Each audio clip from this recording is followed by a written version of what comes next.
Let's sing Psalms 119. Papurihan natin ang Panginoon. 73 until 80. The Yud octave. Alright, Psalms 119 from 73 hanggang 80. Yud octave. Alright? Diyan na po kayo. Let's sing it.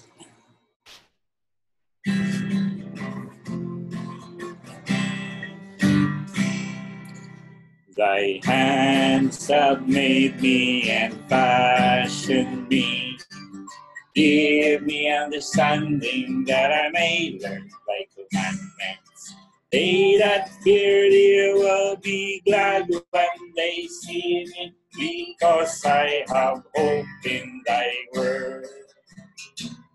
I know, O Yahuwah, that thy judgments are right, and that thou in faithfulness hast afflicted me, that I pray thee thy merciful kindness before my comfort, according to thy word, and to thy servant.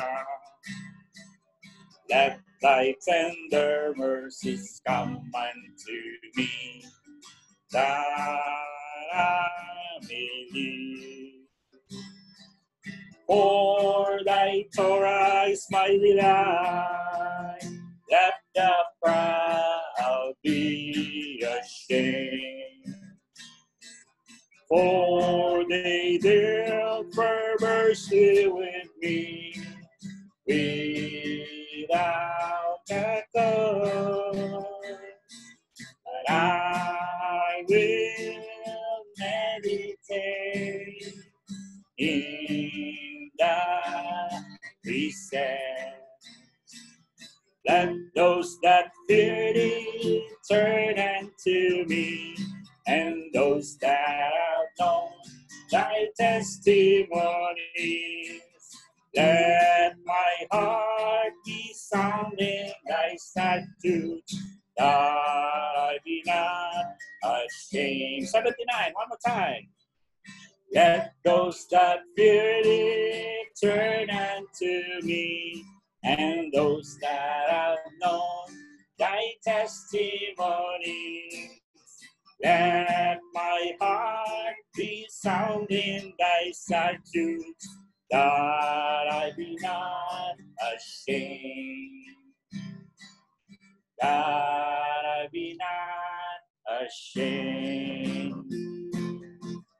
Amen and amen.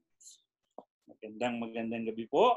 And hindi na po natin patatagalin. Let's go to Yahuwah in prayer. Father Yahuwah in heaven, hallowed be thy name. Thy kingdom come, thy will be done on earth as it is in heaven. The Elohim of our forefathers, the Elohim of Adam, the Elohim of David, the Elohim of Moshe, the Elohim of Noah, the Elohim of Yeshua. We praise and thank you, Father, muli sa gabing ito. Muli mag-aaral po kami ng inyong salita. Before that, we praise and thank you, Father, sa buong maghapon na pag-iingat niyo po sa amin, sa maayos na kalusugan para sa bawat isa. We praise and thank you, Father, sa lahat po ng patuloy niyo pong binibigay na biyaya sa amin. Praise and thank you, Father, sa pagbukas ng aming mga isip sa inyong salita. Ruach HaKodesh, pray, yung gabi, kayo pa rin po, yung mag-guide sa amin, kayo po ang paliwanag sa amin ang buong katotohanan ng inyong salita. I pray, Father, lahat ng mapag-uusapan namin, tuloy niyo po kami turuan. Lahat ng mapag-aaralan namin, I pray, Father, ituro niyo po sa amin yung tama. Napakarami pa, Panginoon, ang kailangan namin matutunan. Napakarami pa po ang dapat namin makita. Thank you, Father, sa pagbubukas ng aming isipan, ng aming puso, ng aming mga mata, ng aming mga pandinig. Salamat sa pagbukas sa inyong mga batas sa aming Panginoon. Hindi niyo po kami pinabayaan, hindi niyo kami iniwanan. Patuloy po na malulong sa alak ng Babylon, sa doktrina ng Babylon. Thank you, Father, sa paglabas sa amin, sa Egypt, sa Babel. Salamat po Sa mga kapatid ko, Panginoon, na wala po rito sa inyong gawain. Father, alin po sila sa mga kapatid ko na nasa trabaho. Father, mag-iingat para sa kanila. Langin ko, Panginoon, sa aming preacher na magtuturo ngayon, at Father, lahat po ng napag-usapan namin, ay naka-align po ito sa inyong salita. Kayo po yung magbigay ng tamang salita sa Kanya. And kayo po yung magpaunawa sa lahat ng makikinig at sa mga makakapakinig pa po dito. Langin ko rin, Panginoon, sa mga pagkukulang namin sa inyo, sa buhay namin na nagkamali kami sa inyo. Kulang po yung mga araw na to. Pag-aaral namin ngayon. Nagkukumpara sa ginawa namin pagkakamali sa inyo. Salamat, Panginoon, sa inyong pagmamahal sa amin. Salamat sa inyong biyaya. Salamat po. Salamat sa pagmamahal, Panginoon. Patawarin niyo po kami, Panginoon. Patuloy niyo kami turuan. Ang sa gayon, harap po kami sa inyo. Spotless, blameless. Walang bahid tumis, Panginoon. Salamat sa lahat ng ito. Ito ang aking dalangin sa inyong dakilang pangalan. Aba Yahuwah. Sa aming tagapagligtas. Yahushua Mashiach. Amen and amen. All right, ituloy natin. Let's sing the next octave, yung Kaf from 81 hanggang 88. 81 to 88. All right? Let's sing this. 81 to 88.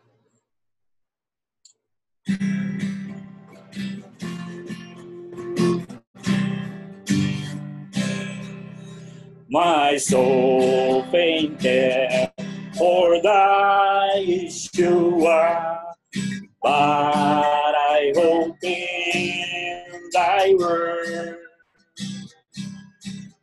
Mine eyes fail for thy word, saying, when wilt thou comfort me?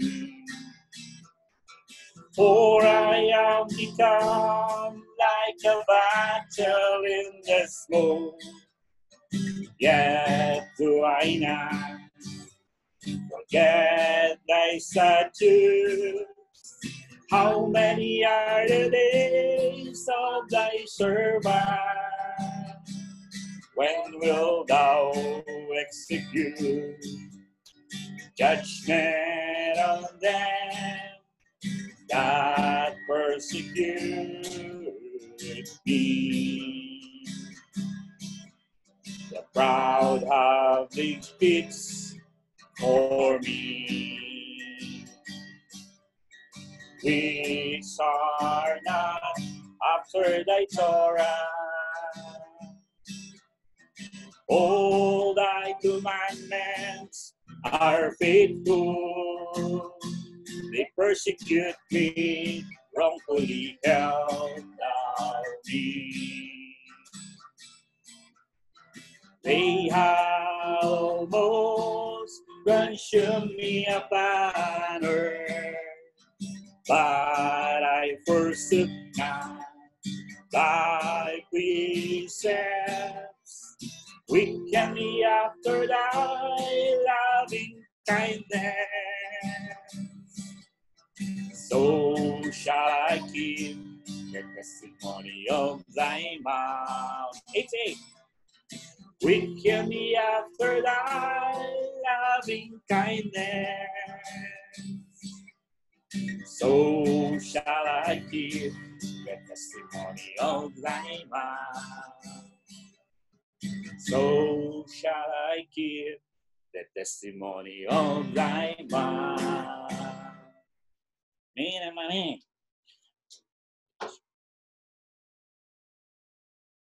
Amen. Kala ko tatlo eh. Alright. Mamadali yung gitarista natin. May lakad. Alright, magandang gabi po sa ating lahat and welcome to our Monday scripture study. I hope you were able to digest what we've studied last Sabbath day.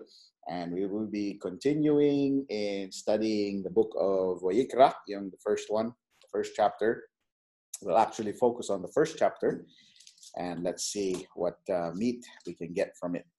All right, what anong word dito? Lechem, what food we can get from it. All right? So just one good news sa mga taga-UAE po. I think there are already flights from Dubai to Tel Aviv. At yan po ay open na sa Fly Dubai. Alright, so there are already Fly Dubai flights. Hindi ko pa sure kung pwede tayo doon, pero it's actually regular flights. Starting, I think it already started or starting December. So that is very good news. So kahit bago tayo umuwi man lang ng Pilipinas sa ating paglalakbay dito sa gitnang silangan, ay nawa ay makarating tayo doon sa talagang lugar ng gitnang silangan at sentro ng bansa na pinili ng Panginoon. All right, so let's open our scriptures to Wayikra, Leviticus chapter 1. And may I request Brother Gary to just read chapter 1. As I said, we'll be focusing on this. I believe this is the most important offering. Pinag-aralan po natin last Saturday about 3 offerings. We've got the burnt offerings, we've got the peace offerings, and then we got the sin offerings. And ngayon po, pag-aaralan natin itong burnt offerings, but a deeper study. Pero hindi naman po yung sa point na hindi na natin maintindihan sa sobrang lalim. But we'll do some word studies that should be able to give us more understanding about our Messiah. All right, so Brother Gary, please read chapter 1, and then I'll go to Yahweh in prayer. All right. Wayikra chapter 1, verse 1. And Yahweh called unto Moshe and spake unto him out of the tabernacle of the congregation, saying, Speak unto the children of Israel, and say unto them, If any man of you bring an offering unto Yahweh, ye shall bring your offering of the cattle, even of the herd and of the flock. If his offering be burnt sacrifice of the herd, let him offer a male without blemish. He shall offer it of his own voluntary will at the door of the tabernacle of the congregation before Yahweh.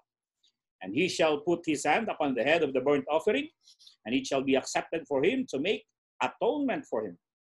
And he shall kill the bullock before Yahweh, and the priest Aaron's sons shall bring the blood and sprinkle the blood round about upon the altar that is by the door of the tabernacle of the congregation. And he shall lay the burnt offering and cut it into his pieces. And the sons of Aharon, the priest, shall put fire upon the altar and lay the wood in order upon the fire. And the priest Aharon's sons shall lay the parts, the head and the fat, in order upon the wood that is on the fire, which is upon the altar.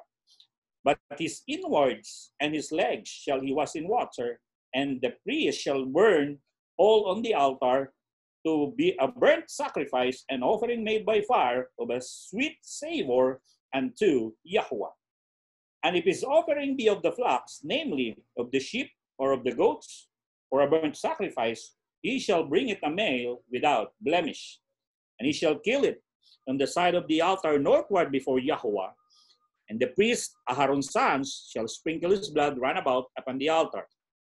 And he shall cut it into his pieces, with his head and his fat, and the priest shall lay them in order on the wood that is on the fire, which is upon the altar. But he shall wash the inwards and the legs with water, and the priest shall bring it all and burn it upon the altar. It is a burnt sacrifice, an offering made by fire of a sweet savor unto Yahweh. And if the burnt sacrifice for his offering to Yahweh be of fowls, then he shall bring his offering of turtle doves or of young pigeons. And the priest shall bring it unto the altar, and wring off his head, and burn it in the altar, and the blood thereof shall be wrung out at the side of the altar. And he shall pluck away his crop with his feathers, and cast it beside the altar on the east part by the place of the ashes. And he shall cleave it with the wings thereof, but shall not divide it asunder. And the priest shall burn it upon the altar, upon the wood that is upon the fire. It is a burnt sacrifice, an offering made by fire of a sweet savor unto Yahweh. Praise Yahweh for the hearing of his holy word. Amen, amen. Thank you, Brother Gary. And let's go to Yahweh in prayer. Our Father Yahuwah, hallowed be thy name. Thy kingdom come, thy will be done on earth as it is in heaven. Our Elohim, Elohim of Abraham, Yitzhak, and Yaakov. Our Elohim, our Abba, our Creator, our Master, our Redeemer, our Savior, the Holy One of Yasharet. Our Father, we thank you for this night. Thank you, Father, for your sustaining grace. Thank you, Father, for past 2 days na nakalipas na sinustain mo po kami sa linggong ito. Maraming salamat, Panginoon, for everything that you bless us with. Thank you, Father, for your provision. Thank you so much, Father, for your protection. And maraming salamat, Panginoon, muli sa oras na ito na tinipon mo po kami upang kami po ay makapag-aral ng inyong salita. Maraming salamat, Panginoon, sa aking mga kapatiran na patuloy na nagsasaliksik at naghahanap, Panginoon, ng makapakinig sa iyong salita. And I pray, dear Father, please, as we study your word tonight, give us understanding, give us wisdom, give us, let the Ruach HaKodesh guide us into all truth. And I pray, dear Father, na sa lahat ng aming babasahin at pag-aaralan, kahit nawa ito po yung magdagdag sa aming kaunawaan sa iyong salita. And I pray, dear Father, as we study the offering that we should be giving to you, as in everything, the burnt offering, the Ola offering, I pray, dear Father, na maunawaan talaga namin kung ano ang nais mong ipahiwatig at kung ano ang ginawa ng iyong bugtong na anak para maging burnt offering, para maging perfect offering para sa amin. I pray, dear Father, na ikaw po ang patuloy na magpaunawa sa amin na ito at mas maunawaan namin, Panginoon, yung binigay niya. Binigay niya ang kanyang buhay para kami po ay magkaroon ng kaligtasan. Salamat, Panginoon, for these studies. I pray, dear Father, na please organize my thoughts and give me the right words to say upang aking paghahayag ay maging malinaw po para sa aking mga kapatiran. But more importantly, I pray, dear Father, that the Ruach HaKodesh help us in our study tonight. We bless you and we glorify you. We lift up your name on high, Yahuwah, and we praise you and we lift up your Torah. We magnify your Torah and all of these things. We ask and pray in Yahushua HaMashiach. Amen and amen. All right. So, Leviticus chapter 1, just to do a recap ng ating mga pinag-aralan, kung hindi nyo pa po nakakalimutan, ay meron pong 3 offerings sa ating pinag-aralan from chapter 1 to 5. Ay inalis ko muna yung Leviticus chapter 2 about the grain offerings, which is actually still part of the burnt offerings. Wala lang pong tugo, but it's basically offering everything. Ay makikita natin, we've got the burnt offering, we've got the peace offerings, and the sin offering. And sa pinag-aralan natin in last Saturday, the sin offering is about respect. We acknowledge that we trespassed somebody's boundaries. Respeto po yun. Peace offerings is to make whole. Kung naalala niyo po yun. And then you've got the burnt offerings. Ayan po yung kanyang mga Hebrew names. The Ola, the Shelem, and the Kataat. Alright. So ang pag-aaralan po natin ngayon is yung Leviticus 1, because if you notice, yan po yung lahat ay ibinibigay natin sa Panginoon. And if we segregate this chapter 1 talks about the offering. Let me start with verse 1. Okay? Sabi niya po dyan, and Yahuwah called unto Moshe. Now, when you read the book of Leviticus, mapapansin nyo, ang kadalasan na mention ng pangalan, the name of Yahuwah is always mentioned. Hindi bihira po yung gamit ng word na God or Elohim, but it's always coming from Yahuwah. And even as it ends at the latter part of chapter 27, yung last verse, sabi po dyan, these are the commandments which Yahuwah commanded Moshe for the children of Yasharel in Mount Sinai. So makikita natin that these are direct commands from Yahuwah. And as we've studied last Shabbat, na ang mga utos na ito ay binigay po sa Sinai. Alright? And right after, kung babalikan niyo yung pinag-aralan natin sa Exodus, anong huling pinag-aralan natin? The tabernacle. Alright? How important the tabernacle is, how Kodesh it is. When I say Kodesh, how holy, yun yung alam nating word, holy. But Kodesh means being set apart.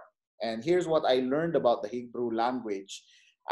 One word can mean 2 things. Actually, not really mean 2 things, but can go in the positive side and can go into the negative side. Like Kodesh means being set apart. All right? We know the holiness of Yahweh. That's being holy. But Kodesh also mean, or Kadash, or it's the same letters, can also mean a male prostitute. Okay? So baliktaran po, it means set apart, but one is to the extreme holiness and one to the extreme wickedness. Parang ganon.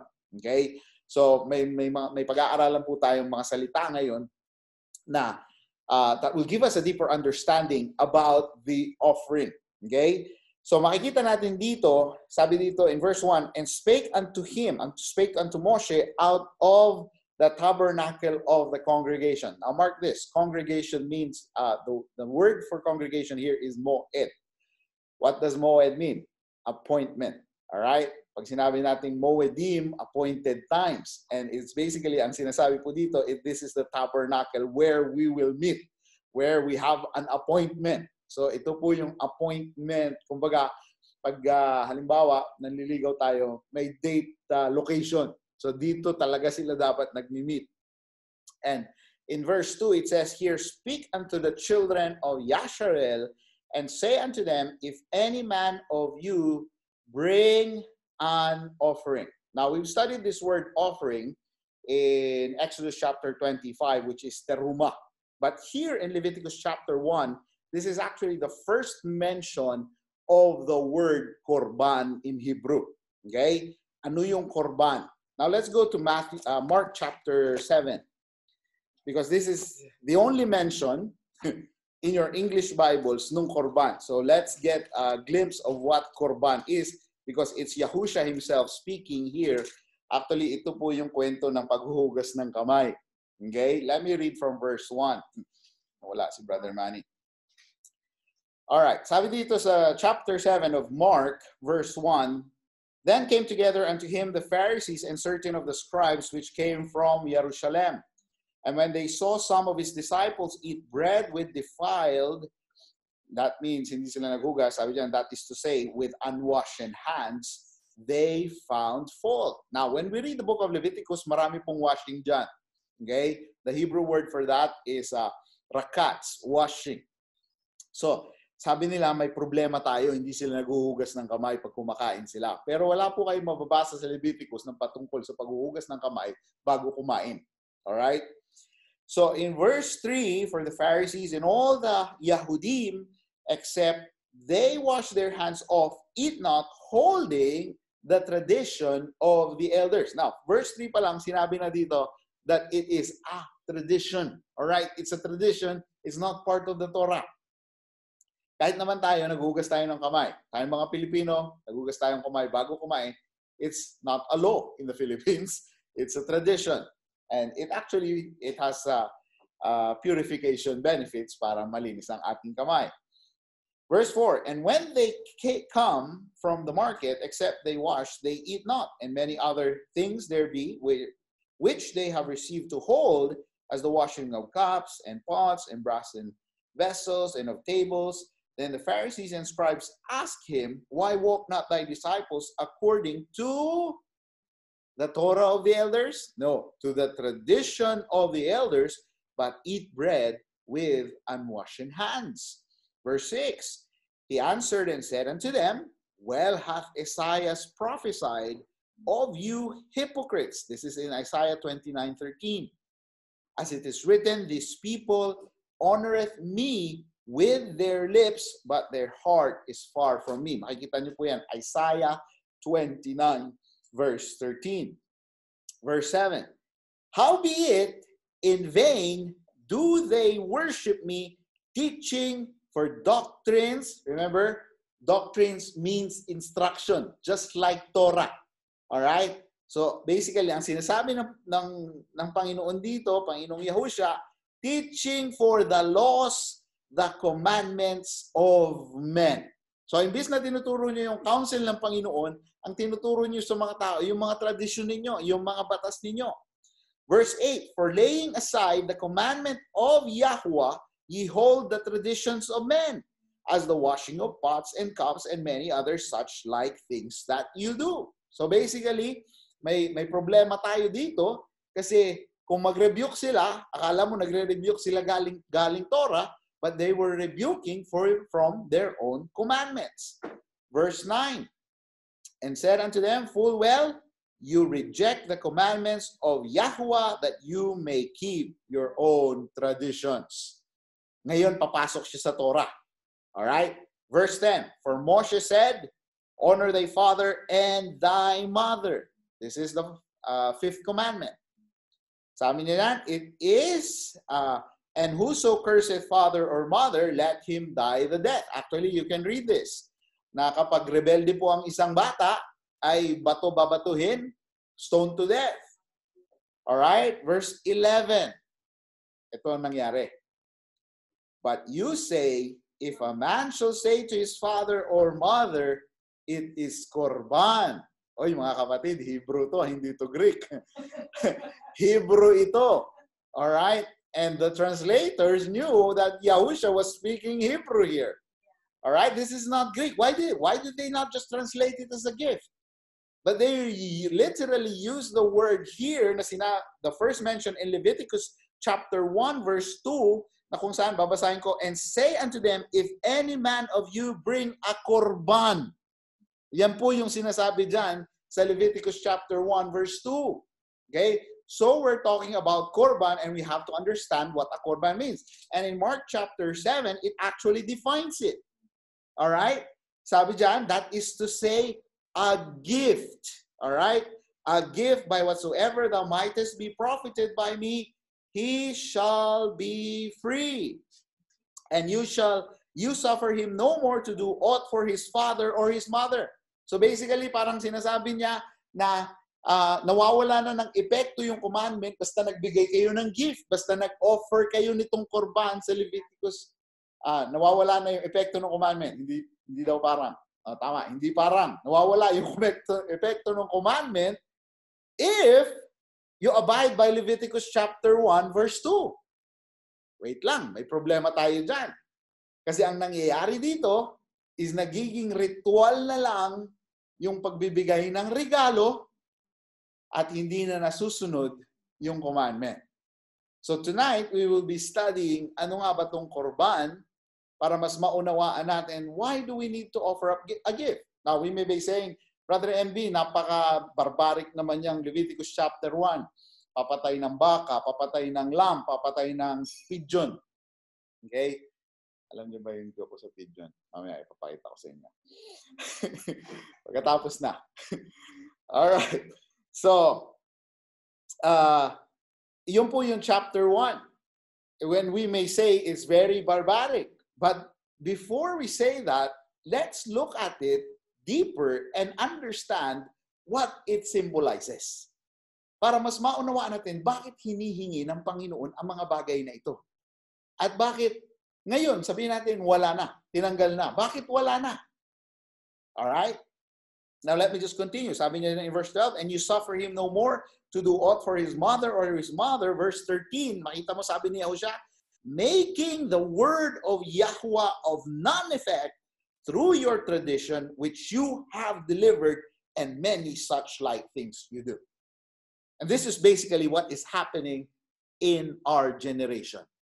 People read, remember to keep the Sabbath day, to keep it holy, but because of the traditions of men, because of what has been passed down, dahil sinabi ng aking pastor na ito ang aking susundin, then it's the traditions of men that is being followed, not the commandment of Yahuwah. All right? So, balik tayo sa verse 11. What is a korban? It's a gift. All right. So, that's a good start. Now, let me just break down. Break down kung ano tong kailangan natin ibigay. If you will see chapter 1, there are 3 sections. Okay? 3 sections, I believe, because of I would say, financial status or social status of the person. In verses 1 to 9, ang pinag-uusapan po dito, ang ibibigay is cattle. Alright? Medyo malaki-laki ito. Baka ang ibibigay. Tama ba? Baka, cattle, bulok. Okay? Hindi yung bulok, Best nga In verse 10 onwards, verse 10 to verse 13, it's sheep or goats. Okay? It's sheep or goats. So makikita mo paliit ng paliit. Kasi hindi lahat ng tao may cattle. Hindi lahat ng tao may sheep or goats. And we'll go to this later because ang cattle, sheep, is a sign of social status. Kung mapapansin nyo, Abraham was rich in cattle and sheep. Ganon din po si Jacob. He came in empty nung siya po ay pumunta kay Laban. But when he went out, makikita nyo dun sa kwento that he went out full. So madami siya. And even he was able to give to Esau, his brother, as peace offerings. Kung maaalala nyo yun. So in Genesis pa lang, makikita po natin that having abundant livestock, hindi lang po yan pagkain nila. Actually, mukhang hindi nga nila basta-basta kinakain yung livestock nila unless meron talaga silang importante na bisita. Okay? You can see those examples in the book of Genesis na kung saan nung pinanganak si Isaac, nagpa-feast sila. It's only for the important days for them. Pero kung papansin niyo, hindi nila araw-araw kinakain yan, yung mga hayop nila. It's a status symbol. And makikita natin dito na una, sabi ng Panginoon, kung mag-offer kayo, first, let me just continue in verse 2, sabi niya dyan, you shall bring your offering, cattle, herd, and of the flock. Verse 3, sabi niya, his offering, if his offering be a burnt sacrifice of the herd, let him offer a male, unang-una, without blemish. So basically, it's either pag nag-offer ka ng cattle, ng goat or ng sheep, and yung pangatlo sa verse 14, pag wala ka talaga, anong bibigay mo? Ibon. Siguro naman makakahuli ka ng ibon na willing mo ibigay. And sa Pilipinas, mahilig po tayong manghuli ng kalapate or mag-alaga, mag-breed ng kalapate. So madali po yun. Madaling paramihin ang kalapate. So these are the 3 types of offering na tatanggapin ng Panginoon as a burnt offering. Verse 3, ito yung criteria. First of all, it should be without blemish. Hindi pwedeng bulag, hindi pwedeng pilay. And sana madali tayong makarelate dito na kapag in-offer natin ang ating mga sarili, dapat ayusin muna natin yung mga mali or mga sira sa ating buhay. He shall offer it of his own voluntary will. Okay? So napakaganda pong iparallel nito when we talked about teruma, sabi ng Panginoon, di ba? Yung ibibigay nyo para dun sa tabernacle, dapat from your own voluntary will, from yung willing heart, yun yung term. Pero dito, voluntary. Kailangan mong hindi ka pinilit ng asawa mo, hindi ka pinilit ng mga kaibigan mo, uy, ibigay mo na yung baka mo, dami ka ng kasalanan. It should be coming from your own voluntary will. Alright? Sabi dyan, at the door of the tabernacle of appointment, of the moed, the door. And who is the door? John chapter 10, verses 1 to 7. Sabi ng Panginoong Yahushua, I am the door of the sheep. Alright? So, napakaganda lang makita yung parallel po dito. Verse 4, sabi dyan, and he shall put his hand upon the head of the burnt offering. Now, one way of seeing this, as I was studying it, it symbolizes actually na parang you're putting the blessing or parang it's actually a symbol of substitution. Kung bakit mo hinahawakan sa ulo is parang you're giving your yung sarili mo or binibigay mo yung blessing doon sa hayop, parang transfer of hindi naman transfer of spirit, pero yung, di ba kapag nagbi-bless tayo, hinahawakan natin sa ulo, pag nagmamano tayo, ay kinukuha natin yung kamay. So it's basically that symbolism of substitution. That's why they hold on to the head, and then makikita natin dyan in verse 4 to make atonement for him. And it all goes the same with the sheep and with the turtle doves or the pigeons. Okay? And makikita po natin dito, I'll just jump to verse 8. Okay? Verse 8. And the priest, Aharon's son, shall lay the parts, the head and the fat. Oy, magandang usapan namin dito last Shabbat sa mga hindi po nakasama sa aming Zoom meeting nung after the Shabbat service. We actually talked about the fat. And you might have this question kasi binasa po natin dito somewhere in, saan nga ba yan? Verse 17 of chapter 3. All right, verse 17 of chapter 3. I'll start with verse 16. And the priest shall burn them upon the altar. It is the food of the offering made by fire for a sweet savor. All the fat is Yahweh's. Tapos sabi sa verse 17, it shall be a perpetual statute for your generations throughout all your dwellings that you eat neither fat nor blood. So ang tanong po ay, pwede pa ba tayong kumain ng taba? Pwede pa ba tayong kumain ng laman loob? Okay, and I believe we concluded and had a democratic conclusion na pwede pa po because we're talking about offerings. Okay, pinag-usapan po natin ay offering, and when you read fat, it actually pertains to the best.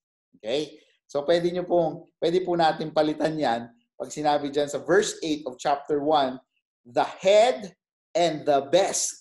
Basically, the best pieces. Kasi, kung titignan naman po natin talaga na lahat po nito i-offer sa Panginoon. The burnt offering is going to be offered anyway, pero it's going to be put in order. So, napakahalaga po na ilagay ang ating buhay in order. Alright? Upon the wood that is on the fire, which is upon the altar. Let me read verse 9 because this will, babalikan natin itong verse later on. But his inwards and his legs shall he wash in water. Yung laman loob. Okay? He shall wash with water. Bakit? Marami ang dugo. Kung papansinin nyo, kahit pag naghuhugas kayo ng isda, dyan po nanggagaling yung mga dugo sa mga laman loob. Alright? So, ang sabi po dyan, he shall wash it in water and the priest shall burn all on the altar. So, basically, lahat po. Lahat nung parte, lahat nung, if it's a cattle, lahat susunugin. Sabi dyan, to be a burnt sacrifice, the offering made by fire of a sweet savor unto Yahweh. Alright. So, makikita natin, this is the burnt offering. Now, balik tayo sa verse 2 about Korban. Para mas maunawaan natin, kasi sinabi ito ng Panginoong Yahushua, what sabi niya, sinasabi nyo, a gift, Korban. And this is the very first mention of Korban. All right, I've got a few slides to share. And there, you got Korban, meaning offering. It's kuf, resh, beit, and nun. All right, kuf, resh, beit, and nun. A kuf is a sun on the horizon, so it's either a sunset or a sundown. Pareho lang pala yun. A sunrise or a sunset, or it means a routine. Okay, daily routine. Resh, madali naman pong maintindihan kung ano yung resh. Headship, or what's in your head. Okay, beit is a house. Okay, so beit, kuf, resh, beit, and nun is a seed. Okay, so before we go into detail to that, alam na natin that that's a gift. Let's go first to the root word of korban. Okay, korban comes from the root word karab.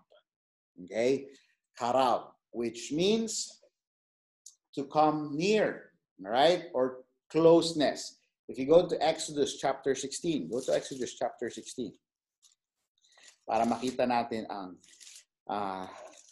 yung gamit dito. There's a lot of usage, but this is one of the usage of the word karab. Hindi po yan yung crab na may sipit.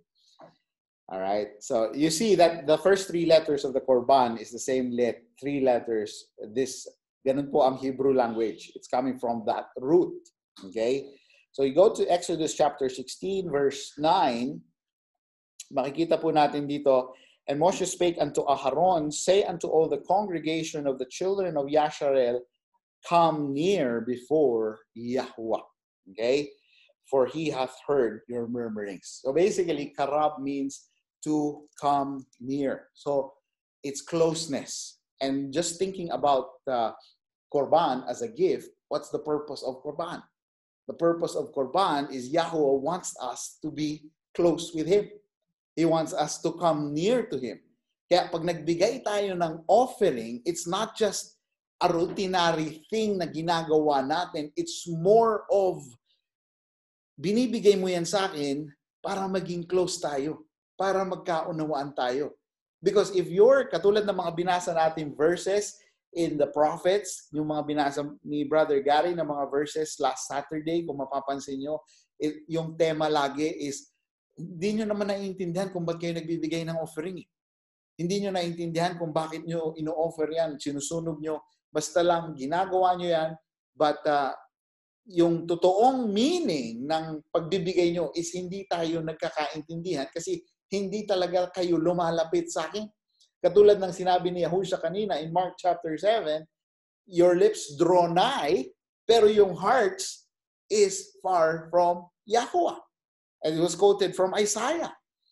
So, noon pa man, ay binigay ng Panginoon itong mga utos na ito, itong pag-alay ng cattle, pag-alay ng pigeon, pag-alay ng sheep, is for the people to understand the illustration. Pero imbis na maintindihan nila yung illustration, and ganun din tayo. Bakit natin tinalikuran dati yung Torah? Kasi sinasabi natin, wala na yan. Pero hindi talaga natin naintindihan kung bakit binigay yung mga offering na yan. Alright? So first thing to see here is it means to be close. Now here's what's interesting because this one word is defined it has so many other definitions. Nag-iiba-iba lang po yung vowels. But if you study scripture, ay wala pong vowels dati. Wala po yung mga underline dito. Itong nakikita nyo, wala itong mga ito dati. It's basically, ito lang yung word. Ito lang talaga yung word. Walang ganun dito sa ilalim nito. Walang underline sa ilalim ni Resh. So it's basically, kaya nga, once we understand what Kuf Resh Beit means, we'll get a better understanding of what Korban is.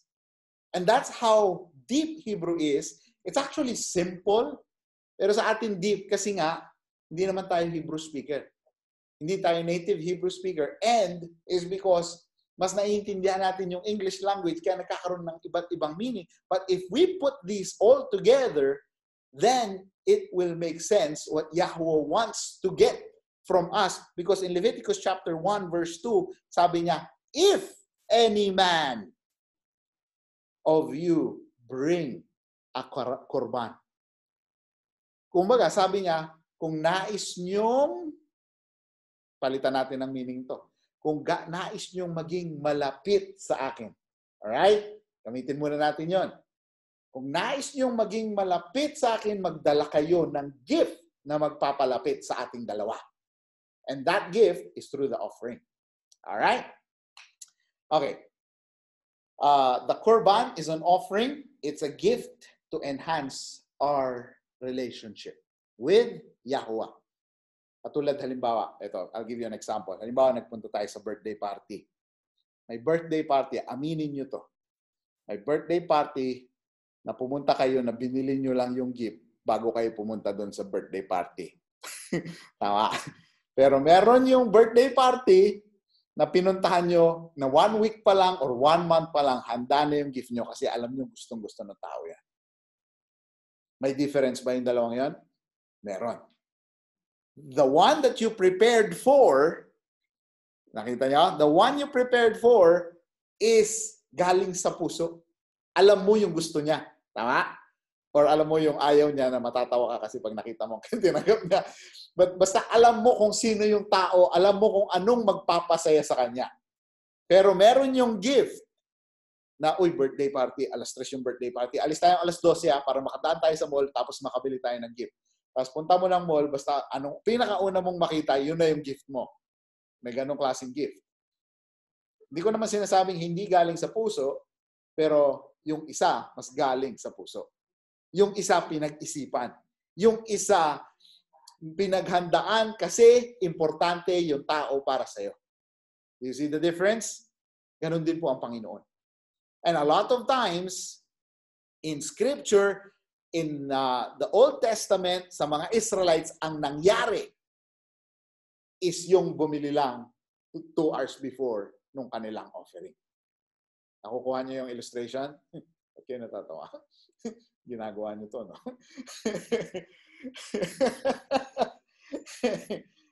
All right. So, ngayon, here's the question.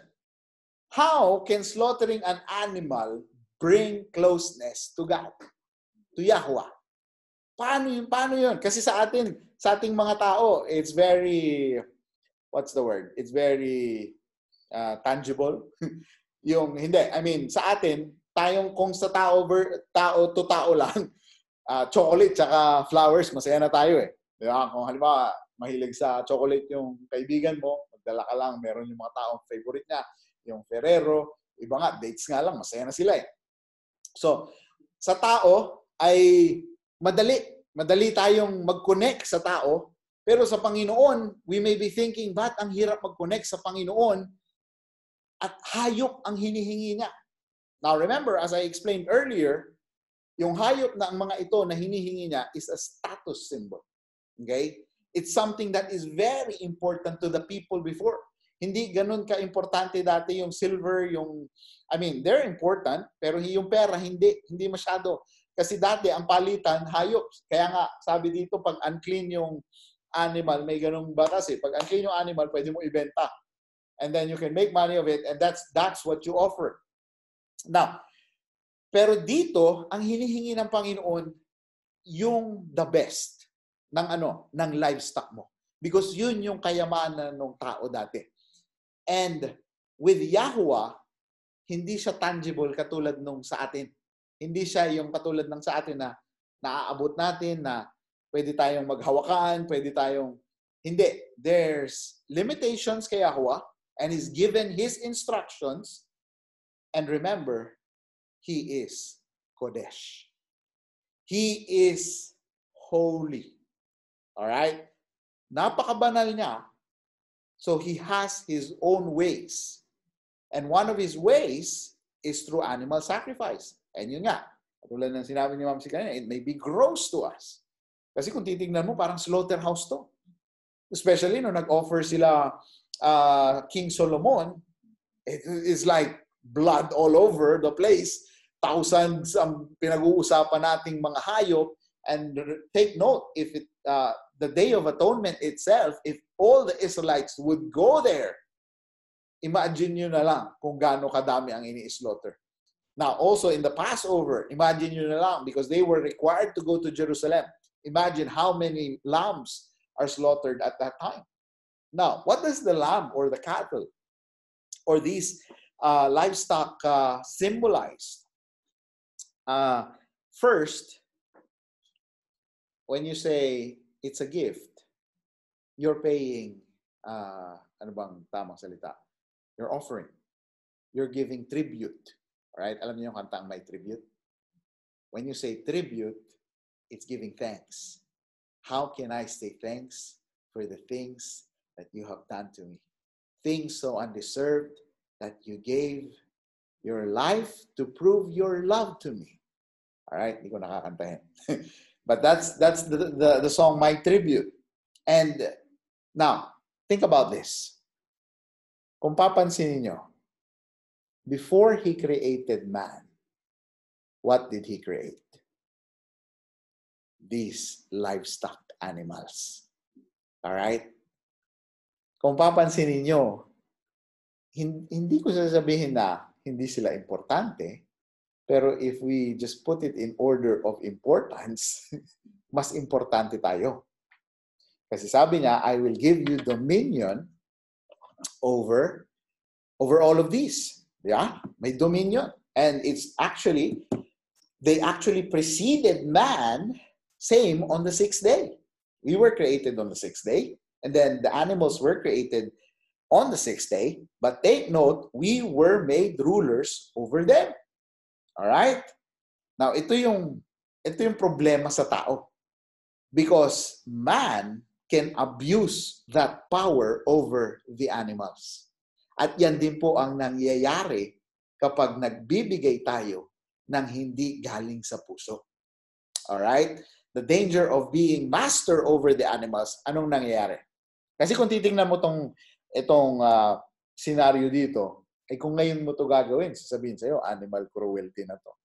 Kasi sangkatutak na hayop ang ino-offer eh. But if you would just acknowledge Yahuwah to be the source of everything, not necessarily just killing this beast na walang kasilbi-silbi, but you're giving your livestock to Yahuwah, okay? Ang problema sa tao kasi, we tend to be cruel to the animals. Dapat pag binigay natin tong hayop is not because ayaw na natin yung hayop. Remember, it's the best. It's the best that Yahuwah requires. Yung, halimbawa, may inaalagaan ka, di ba? Ganyan tayo, may inaalagaan tayo. Wag mo munang gagalawin yan, alaga ko yan. Minsan ganun tayo eh. Yung we choose the best for last. Pero sabi ng Panginoon, you give me the best. You give me the firstling, yung bagong panganak. Yung unang pinanganak, tsaka yung the best. Alright?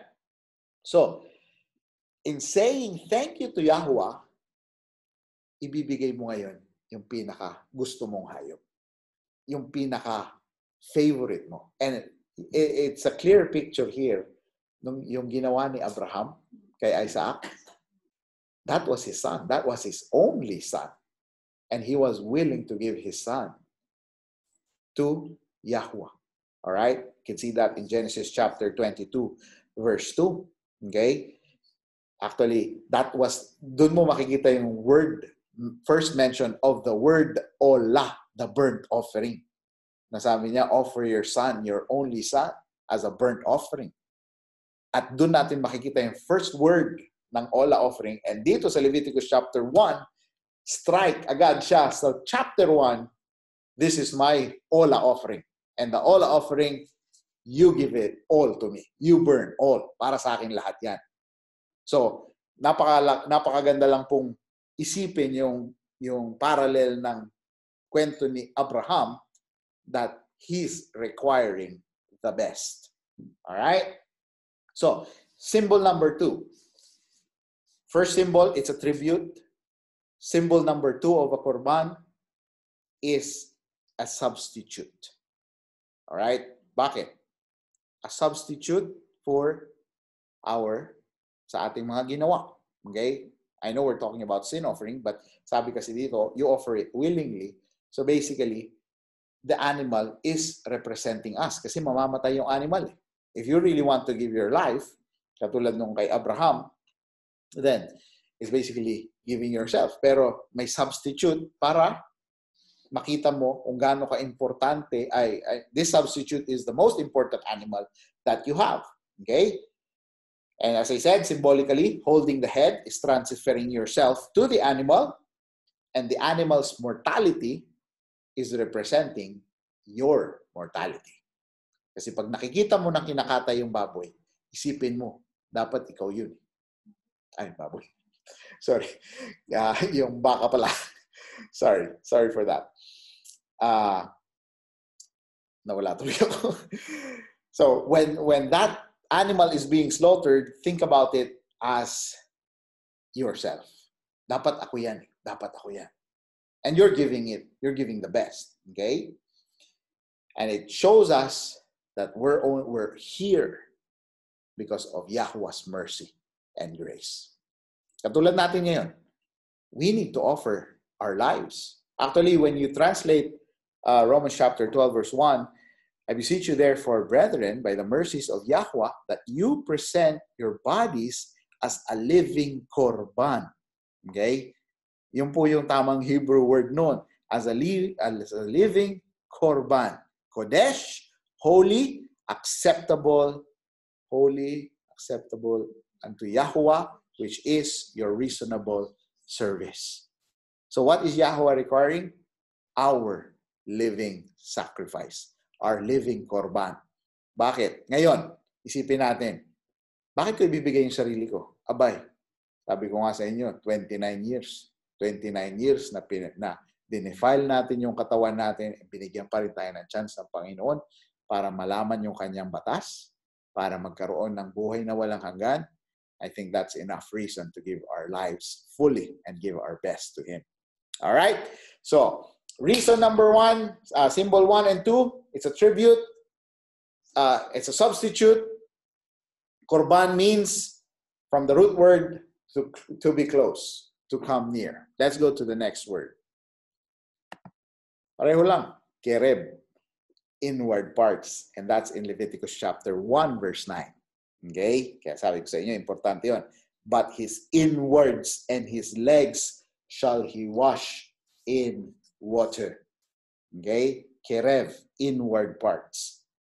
So bakit importante yung inward parts? Go to Psalm chapter 5, verse 9. Psalm chapter 5.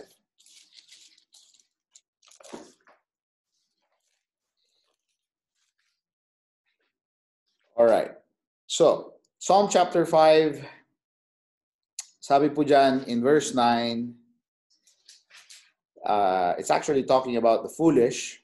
In verse 5, let me start with verse 5. The foolish shall not stand in thy sight. Thou hatest all workers of iniquity. Thou shalt destroy them that speak leasing. Yahweh will abhor the bloody and deceitful man. But as for me, I will come into thy house in the multitude of thy mercy, and in thy fear will I worship toward thy Kodesh temple. Lead me, O Yahweh, in thy righteousness, because of mine enemies. Make thy way straight before my face. Verse 9. For there is no faithfulness in their mouth. Their kereb part is very wickedness. Their throat is an open sepulchre. They flatter with their tongue. Destroy thou them, O Elohim. Let them fall by their own counsels. Cast them out in the multitude of their transgressions, for they have rebelled against thee. Now, kanina pinag-usapan natin yung inward parts ng hayop. Pero dito sa verse na to, it's the same word kereb. It's talking about the inward parts of people, of the foolish. Nasabi ni King David, sabi niya dyan, grabe ang kanilang wickedness. Yung kanilang lalamunan, parang mga patay. Patay yung, parang mga libingan ng mga patay. Okay? Sabi niya dyan, they flatter with their tongue. Grabe sila magsalita. Nakakalungkot po. Kasi sabi din ni Yahushua, di ba? Sabi niya, mag-ingat kayo sa mga Pharisees. Mag-ingat tayo sa leaven ng Pharisees. And sabi niya, these Pharisees teach these people to become proselytes, and they become double the children of Sheol. So nakakalungkot po dahil marami tayong mga mahal sa buhay, maraming mga kaibigan, kamag-anak na in the inward parts ay naitanim sa kanila ang maling relihiyon, ang maling sistema ng Babylon. Ngayon, ang kailangan nating gawin ay pasukin yung inward parts. Bakit? Anong sabi ng Hebrews chapter 4, verse 12? For the word of Yahweh is quick and powerful, sharper than any two-edged sword, piercing and dividing asunder of soul and spirit, and of the joints and marrows. Tama ba? And is a discerner of the thoughts and intents of the heart. So ano lang makakapagbago nito? Ang salita ng Panginoon. Not our words, but only the word of Yahweh. So, brethren, kung meron po tayong mga kamag-anak na lulungpa din sa sistema ng Babylon, I believe it's only the word of Yahweh. So, send them verses. It's high time to encourage people to read the word of Yahweh. It's high time to encourage people to memorize. Katulad ng nga po na sinabi ko sa inyo kanina umaga, sa atin lang. Dapat sa atin nagsisimula. Dapat sa atin naririnig yung mga awit ng scripture, because the inward parts are so important to Yahweh na kahit doon sa burnt offering, hinihingi niya yung inward parts. Ganun ba? Kaimportante yun? Yes. Because when we're talking about us as the living sacrifice, then we look at our inward parts, and mapapansin nyo, katulad din ng sinabi ni Yahushua, ay itong mga Pharisees, ang nililinis lang nila is the outside of the platter. Pero yung loob, hindi pa malinis. Hindi Puro offering lang, puro panlabas lang na offering. Alam nila yung korban, pero yung nasa loob, hindi nila alam. Alright? Hindi natin dati alam. Pero ngayon, inaalam na natin. So, from the word kereb, marirelate pa rin natin dun sa korban. Bakit? The korban is a gift.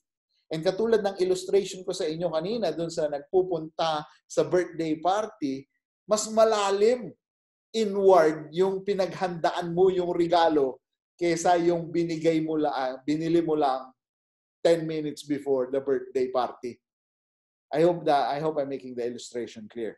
All right? So, kereb, ano yung isa? Nakakalito kasi ito, puro ano lang eh. But you see, they're all kuf, resh, and beit. All right? You've got karab, you've got kereb. I've got two more, but one is slightly different because it has a wow in the middle. The next one is extremely on a different side. Kerab. All right? Kerab. Let's go to Psalm 55. Psalm 55. Psalm 55, verse 21. Okay? So, ang pinag-uusapan natin sa Psalm 55, okay, the title of Psalm 55 in my Bible, it says, David complains of his fearful case, or sa kanyang mga kaaway. Alright? His enemy. Sabi dyan in verse 12. Let me just read verse 12. For it was not an enemy that reproached me. Hindi niya kaaway. Actually, kaibigan niya. Kasama niya sa church. Sabi dyan, then I could have borne it. Mas matatanggap ko pa eh. Kaya ko pa kung kaaway ko. Alam ko na, kaaway ko siya. Pero sabi niya dito, neither was it he that hated me that did magnify himself against me. Then I would have hid myself from him. Verse 13, but it was thou, a man mine equal, my guide, mine acquaintance. Now, how can I relate to this? Grabe. Ako personally, I can relate to this. Because there have been people that have been my guide, that have been my, I would say, spiritual leaders, those people that I've been learning a lot from before. Pero when we're talking about the pure word of Yahweh, they will just reject the counsels of Yahweh, and eventually, you realize na ito yung sinasabi ni David na nahirapan akong tanggapin. Nahirapan akong tanggapin kasi hindi ko sila kaaway. Hindi naman nila ako hate. Ngayon, hate na nila ako. Alright? He was not someone against me. Pero sabi niya, they're my equal, my guide, my acquaintance. Verse 14, listen. We took sweet counsel together. And sad to say, I've had people that I took sweet counsel together before. Sabi po dyan, and walked unto the house of Elohim in company. Parang dati lang, no? Pero pagdating na, nung lumalim na ng lumalim, ay ako pa ngayon yung naging masama. Alright? Verse 15. Let death seize upon them and let them go down quick into Sheol, for wickedness is in their dwellings and among them. So, kilala natin ang pinag-uusapan natin dito. Now, let me just jump to verse 21. It sabi po dito, the words of his mouth were smoother than butter, but war was in his heart. And this is the word kerab. Alright? Kerab. Kuf, resh, beit. The same. Now, kung pagsasama-samahin natin itong mga salitang to, we can see the first, Yahweh wants to be close with us. That's why he's asking for a korban. The next word is kereb. Gusto niya galing sa loob yung ino-offer natin. We can take it like that. Alright? We can understand it like that na dapat yung gift natin is yung talagang paghahandaan natin. Pipiliin natin kung ano yung the best. Pero inwardly, dahil the best ang binibigay natin, there may be war within us na maaaring humahad lang sa atin. Ibibigay ko ba tong tithes ko ng buo? Ibibigay ko ba yung malutong kong 10 or yung pangit na 10 Di ba? Minsan, kahit sa mga maliliit na bagay na ganun, nagwa-war within us yung thought, ano bang ibibigay ko sa Panginoon? And we have to think about this kasi sabi po dito in verse 21, the words of his mouth were smoother than butter. Pwede kasing iba yung nasa labas, iba yung sinasabi mo, iba yung sinasabi natin, but war is in our heart. There's a battle within us that is raging inside of us na ibibigay ko ba talaga to sa Panginoon? Hindi. Yung nagda-doubt tayo, pero sa panlabas natin, and we can relate this to the story of, lagi kong ginagamit yung story ni Ananias at ni Sapphira in Acts chapter 5, because the words that were coming out of their mouth, akala mo smooth na smooth. Ibibigay namin to. But Yahweh saw their hearts, saw their inward parts. And it was confusion, it was battle inside na hindi talaga nila binigay ang para sa Panginoon. Alright? Sabi po dyan, his words were softer than oil, yet were they drawn swords. So makikita natin dito yung pinopoint out ni Yahushua na iba yung lumalabas sa bibig mo doon sa nasa puso mo. Iba yung iniisip natin doon sa ginagawa natin. It's something that has to do with our inward parts as well. So makikita nyo, nagdudugtong-dugtong tong tatlong salita na to. But in our Bibles, they are actually different words. And this is why I'm saying that the Hebrew language is so profound, because we can put them together and make meaning of it na, yes, Yahuwah wants closeness with us, and it should come from the inward parts, but we all know, as human as we are, there is a spiritual battle within. There is something that is warring within us na, because kaya nga nasa commandment yung thou shalt not covet, di ba? Because sometimes even the offerings, pinag-usapan namin to kanina sa group ng mga kalalakihan, even the offerings we covet, even the best parts for Yahuwah we covet. And sana hindi ganon. Because napakalinaw lang na example dito sa Psalm 55 na your mouth smoother than butter. Grabe ka smooth ang butter, di ba? Pag ginanon mo ng kutsilyo, tapos lalo na kapag kumukulo na yan dun sa, it's very smooth. It's yung madulas talaga. Pero within us, ay wala. Iba yung lumalabas sa nasa loob. Alright. There's another one na hindi ko na naisingit kasi may dagdag siyang letra. I think it's this. It's karub. Alright. And you can see this in Exodus. Let me just check. Sumobra pala ako. Oops. Exodus chapter. Wait lang ha. Wala. All right. Exodus chapter 12, verse 4. The word kurub is neighbor or kinsman or someone close to you. So, napakalapit dun sa karab. Okay. Makikita natin yan dito. Haya ma'at shakin karob. Alright. Alam ko mali yung tapat ka dito. It's karob. It's ko-fresh bait. Nagkaroon lang siya ng wow sa gitna. Alright? But it's the same root word, ko-fresh bait. And it's actually neighbor. Ewan ko ba't mali yung tapat niya dito. If you click that, it's saying kinsfold, neighbor, that is next. Kaya siguro yun yung ano. So somebody that is close to you. Alright? So, dinagdag ko lang yan because it's deals with somebody who is close. So, it's going the same direction. Yahuwah wants to be close with us. That's why He gave these commandments. That's why He gave these offerings.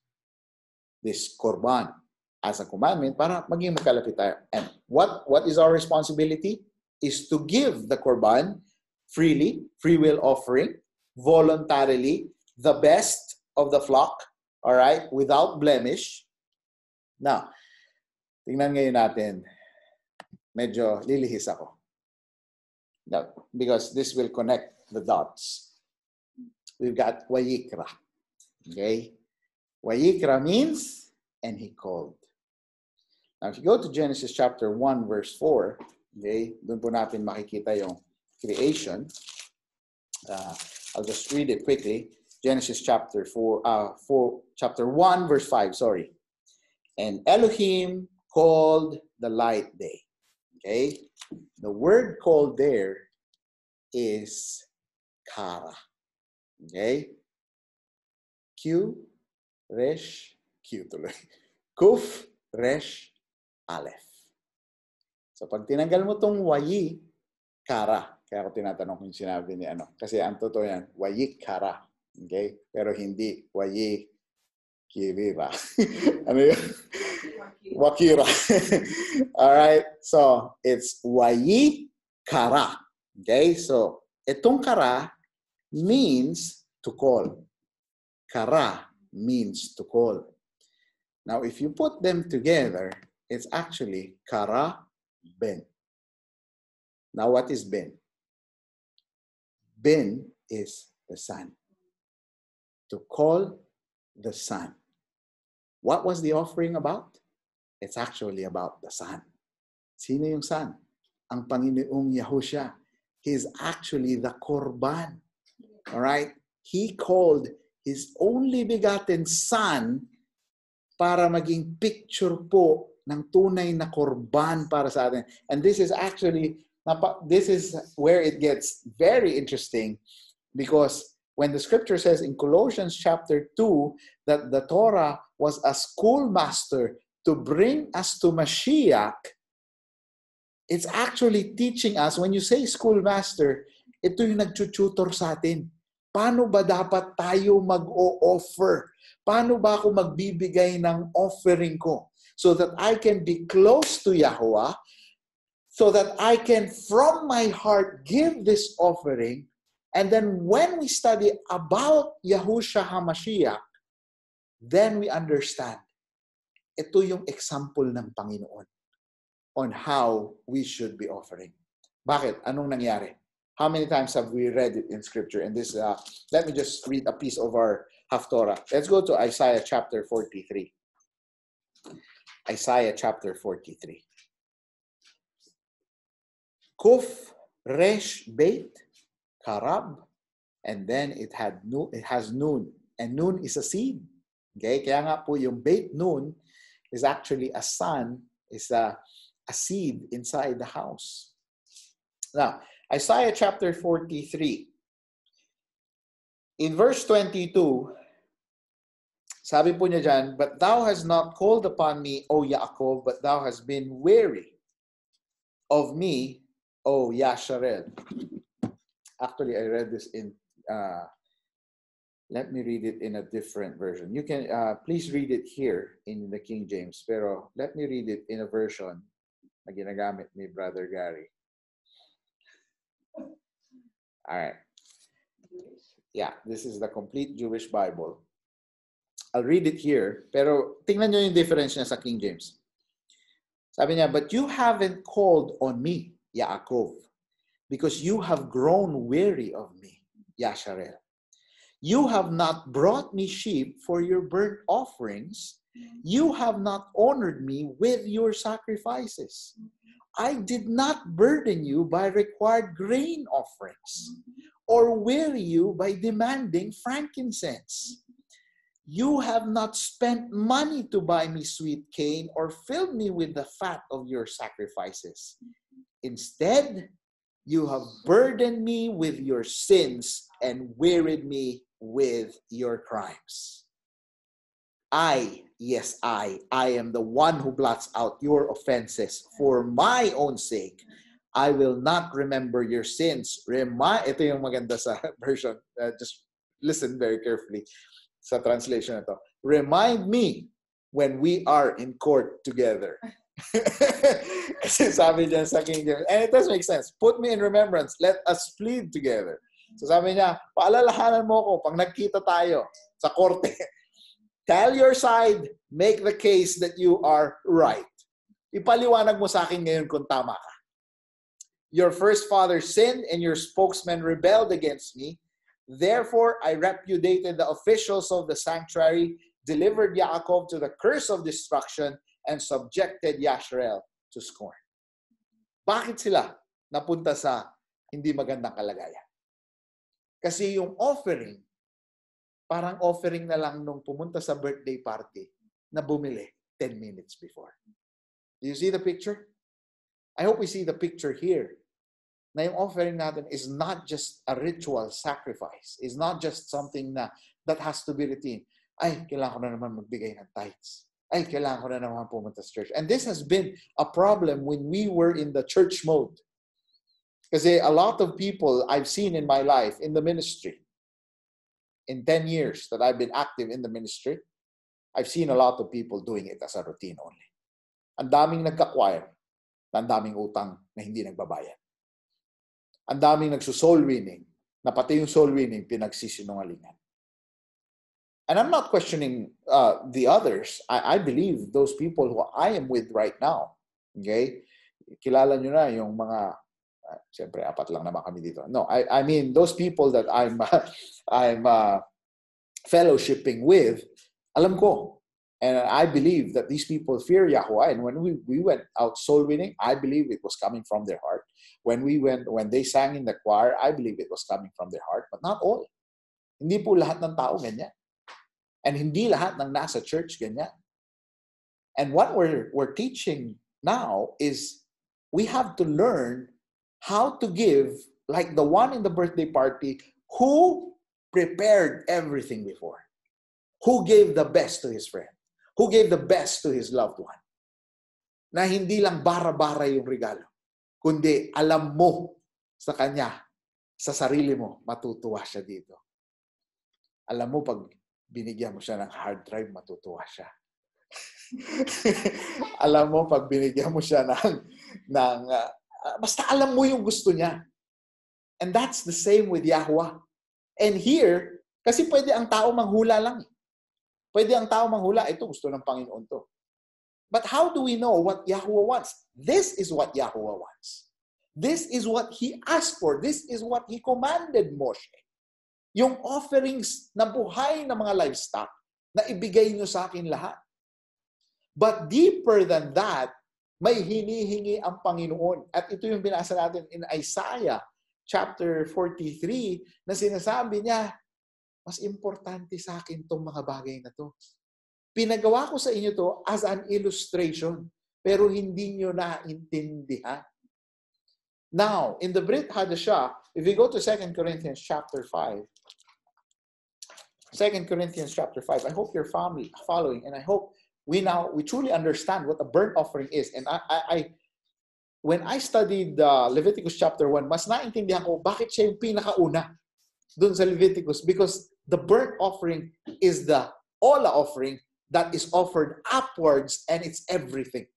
Lahat ibibigay mo. Kaya nga sabi ni Yahuwah, just if any man do it voluntarily. If any man will offer, make him voluntarily give it. Walang buyuan. Walang pilitan. Napilitan nga akong ganito kasi napilitan ako mag-tithes kasi sinabi ni pastor. Dito walang pilitan. You give it, you offer it voluntarily. 2 Corinthians chapter 5. I'll start with verse 18. Sabi po dito, I'll start with verse 17. And those people who had discipleship with my wife, I know you know this verse. Therefore, if any man be in Mashiach, he is a new creature. All things are passed away. Behold, all things are become new. O ngayon, bago na, dapat naiintindihan na natin ano ang korban. And all things are Yahuwah, who hath reconciled us to Himself. Paano niya ni-reconcile? Dito pa lang. Sa Leviticus chapter 1, He wanted to reconcile with the Israelites. Pero ano nangyari? Naging routine lang. Ngayon, binigay niya yung kanyang bugtong na anak to be a korban, to be a gift to us, para maintindihan natin what Yahuwah requires. Because what Yahuwah wants us now to do, now that we are in Mashiach, is that we become new creatures. Alright? Sabi niya dyan, who hath reconciled us to himself by Yahushua HaMashiach and hath given to us the ministry of reconciliation. How do we reconcile? By following Yahushua HaMashiach. How do we follow Yahushua HaMashiach? Let's look at the shadow of things to come. Tingnan natin, ano ba tong korban na to? Kasi ang Panginoong Yahushua mismo ang nagbigay ng kanyang sarili to be an offering of a sweet savor to Yahuwah. Sabi niya dito, anong ministry natin ngayon? A ministry of reconciliation. Verse 19, to wit, that Yahuwah was in Mashiach, reconciling the world unto himself. Bakit? Yung tao hindi niya magawa. Yung tao na binigyan niya ng, itong mga Israelites, na binigyan niya ng responsibilidad para makita natin ang tunay na illustration nitong korban, hindi magawa. So sabi ng Panginoon, I will give you a perfect illustration. And you can read that in Hebrews chapter 9 and Hebrews chapter 10. Sabi niya dyan, reconciling the world unto himself, not imputing their trespasses unto them, and hath committed unto us the word of reconciliation. Yes, totoo po. Nung namatay ang Panginoong Yahushua, He actually reconciled the world. He did His part. But the question is, are we or have we done our part in giving our korban? Maraming tao kasi naniniwala lang, but without really understanding what a korban means. Alright? Sabi niya dyan, now then, ito ngayon yung responsibilidad natin. Now then, we are ambassadors for Mashiach, as though Yahuwah did beseech you by us. We pray you in Mashiach's stead, be ye reconciled to Yahuwah. Now go back to Leviticus chapter 1. How could they reconcile themselves to Yahuwah? Anong command? You do it voluntarily, without blemish. And Leviticus chapter 1, the whole chapter, requires every part to be in order. And the inward parts, what? To be washed with water. Ang ganda lang ng illustration, no? The inward parts to be washed with water. And after washing, what happens? To be offered up to Yahuwah, everything. Just a beautiful illustration. Na pagtunay na ako personally, and honestly, it's the first time I understood the details of this chapter. Alam ko kung ano nangyayari. Papatayin, offer. But now I can merge it with the Brit Hadashah and truly understand the offering that Yahushua gave. Alam niyo, what another perfect illustration? When the soldier pierced his side, what did come out? Water and blood. Just illustrating that the inward parts were also washed with water. Ngayon ko lang ito nakita. And it's just amazing to understand these things. I know there are a lot of illustrations about it, but you can see here now that he was an offering, and his offering was a perfect offering to Yahweh. An eternal offering that can cleanse the trespasses of men. Pero does that, hindi ibig sabihin nun na porket ginawa na ng Panginoong Yahushua lahat, wala na tayong gagawin. Remember, Israel had their part. They had to do their responsibility voluntarily. Kailangan nilang mag-offer so that they could give this offering as a burnt sacrifice, as a burnt korban, okay, to Yahuwah. Kasi sacrifice is not really the right word, but it's more of offering. Pag sacrifice kasi parang nahihirapan ka pang ibigay. Pero pag offering, it's a free will. It's something that comes from the heart. All right? Now let me just finish the verse, and I'll finish with this. And Brother Gary, if you have anything to add, please do. Verse 21, for he hath made him to be sin for us. Bakit? Kung pagkaaralan mo yung mga burnt offering, actually, burnt offering, peace offering, tsaka sin offering, lahat yun may parte ng burnt offering. Kasi lahat yun sinusunog. Everything is burnt. Except for the burnt offering itself, it's everything. The others are partially burnt offering. Okay? Pero sabi dito, for He hath made Him to be sin for us, who knew no sin, that we might be made the righteousness of Elohim in Him. Napakaganda pong malaman nito. Kasi dahil sa ginawa ni Yahushua, bayad yung mga trespasses natin. Now, our part is to offer the Korban. We may not be offering the bullock. We may not be offering the lamb, the dove. Kaya nga, anong sabi ni Apostle Paul? Romans chapter 12. Where I'm beseeching you, nakikiusap ako sa inyo.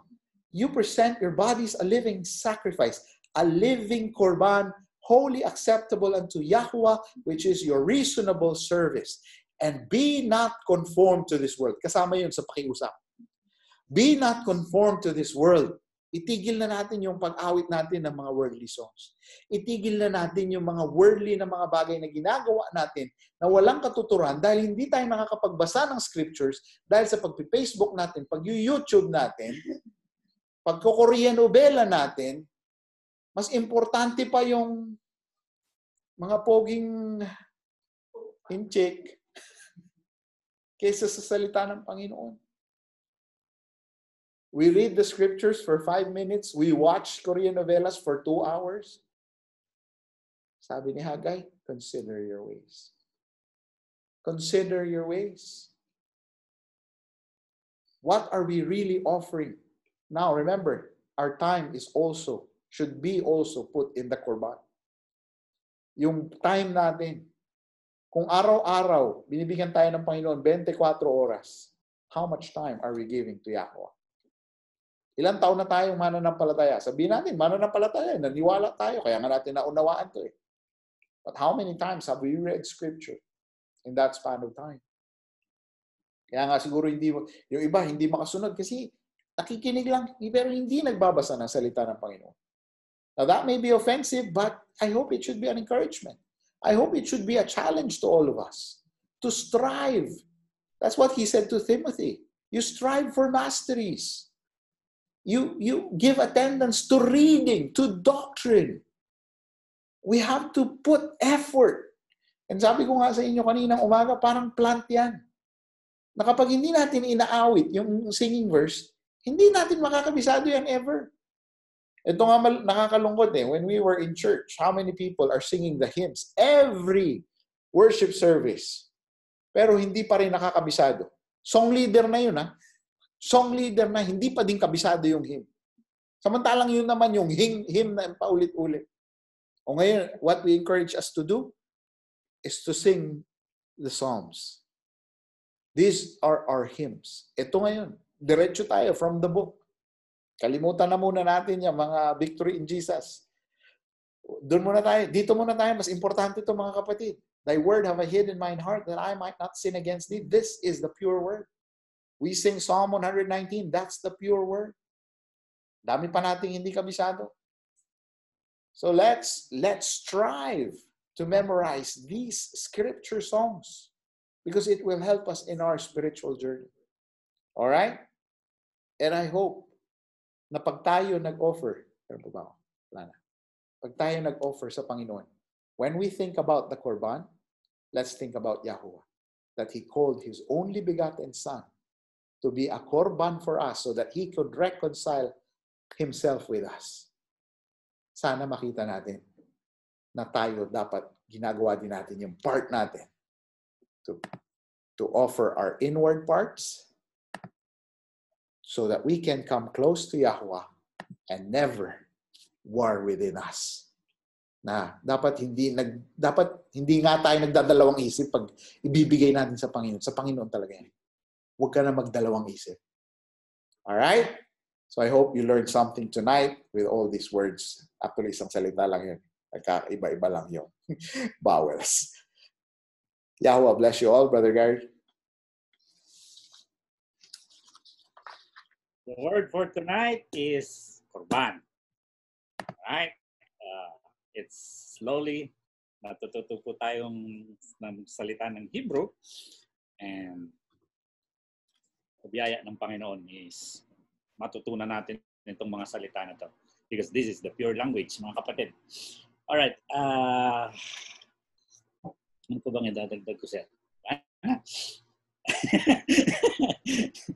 Alright, let's go sa panahon ng Panginoong Yahushua, nang nandito po siya sa Israel.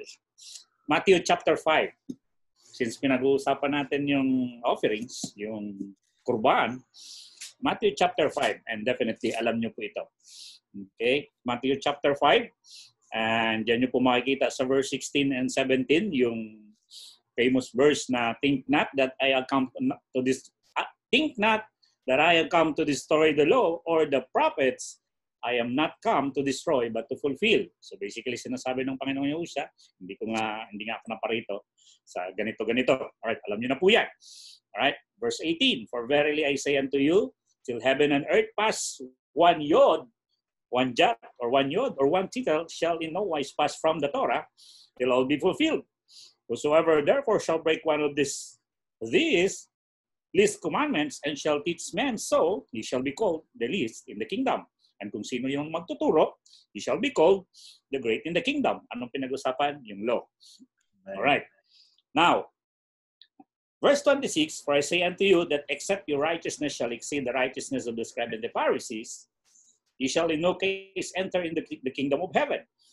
You have heard that it was said by them of old time. Ito po yung pinag-aaralan natin sa Leviticus, Exodus. Thou shalt not kill. That's part of the Ten Commandments. And whosoever shall kill shall be in danger of the judgment. But I say unto you that whosoever is angry with his brother without a cause shall be in danger of the judgment. And whosoever shall say to his brother Raka shall be in danger of the council. But whosoever shall say thou fool shall be in danger of hellfire. So sinasabi ng Panginoon na ito talaga yung mensahe ng commandments. Ito talaga yung mensahe ng mga utos niya, ng Torah niya. Alright?